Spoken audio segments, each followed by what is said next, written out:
इन दिनों देश में टोक्यो ओलंपिक्स के चैंपियनों की आजकल खूब चर्चा हो रही है, मगर शायद आपको याद होगा साल 2018 में टीम इंडिया ने ब्लाइंड वर्ल्ड कप में खिताब जीता था और इतिहास रचा था।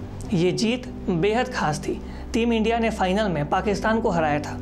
इस जीत के बाद भारतीय खिलाड़ियों ने खूब वाहवाही लूटी थी। राष्ट्रपति से लेकर प्रधानमंत्री हर किसी ने खिलाड़ियों को शाबाशी दी थी। लेकिन इस बड़ी उपलब्धि के 3 साल बाद आज इस टीम का एक क्रिकेटर एक पैसे के लिए मोहताज है। ये कहानी है गुजरात के क्रिकेटर नरेश तुमरा की। उन्हें अपने परिवार चलाने के लिए आज मजदूरी करनी पड़ रही है। वो सिर्फ 250 रुपये प्रतिदिन कमाते हैं मजदूरी करके। 29 साल के तुमरा पिछले साल लॉकडाउन में सब्जी बेच रहे थे। इससे परिवार का खर्चा नहीं चला तो उन्होंने मजदूरी का काम करना भी शुरू कर दिया। इन दिनों वो मजदूरी करके मुश्किल से अपने परिवार का पालन पोषण करते हैं।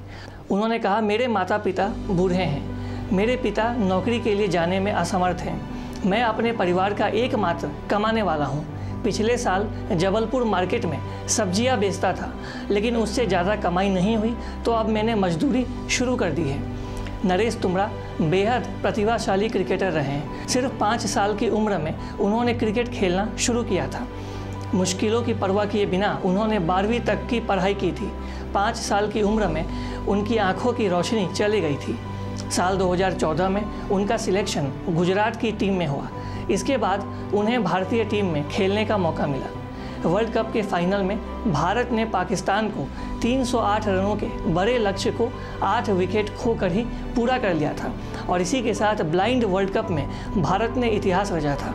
मगर अब इसी ब्लाइंड वर्ल्ड कप के एक खिलाड़ी आज सब्जी बेच रहे हैं या तो मजदूरी कर रहे हैं। इस हालत को देख के अब सवाल खड़े होते हैं, क्या देश में सिर्फ उन खिलाड़ियों का ही सम्मान होता है जो आज के समय देश के लिए मेडल जीते या देश का नाम रोशन करें? क्या उन खिलाड़ियों को देश में भुला दिया जाता है जिन्होंने पहले के समय में भारत का नाम रोशन किया हो और एक इतिहास रचा हो? इनकी कहानी को देखकर ऐसा ही लगता है कि ब्लाइंड वर्ल्ड कप टीम के एक खिलाड़ी अगर आज वो सब्जी बेचने पे मजबूर हैं, अगर आज वो मजदूरी करने पर मजबूर हैं, तो ये सवाल हमारे समाज पर भी उठता है कि क्यों हम अपने खिलाड़ियों को अपने सहूलियत के हिसाब से उठाते हैं और नीचे गिराते भी हैं। और अधिक खबरों के लिए लगातार देखते रहिए ईस्ट न्यूज़। हमारे फेसबुक, यूट्यूब, इंस्टाग्राम पेज को लाइक करें, शेयर करें और सब्सक्राइब करें। आप सब जानते हैं कि इन दिनों देश भर में कोविड-19 का माहौल है।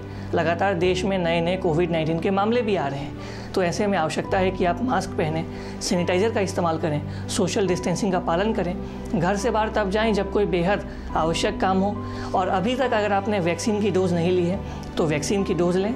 अपने आप को और अपने परिवार को इस खतरनाक महामारी से सुरक्षित रखें। तब तक के लिए धन्यवाद।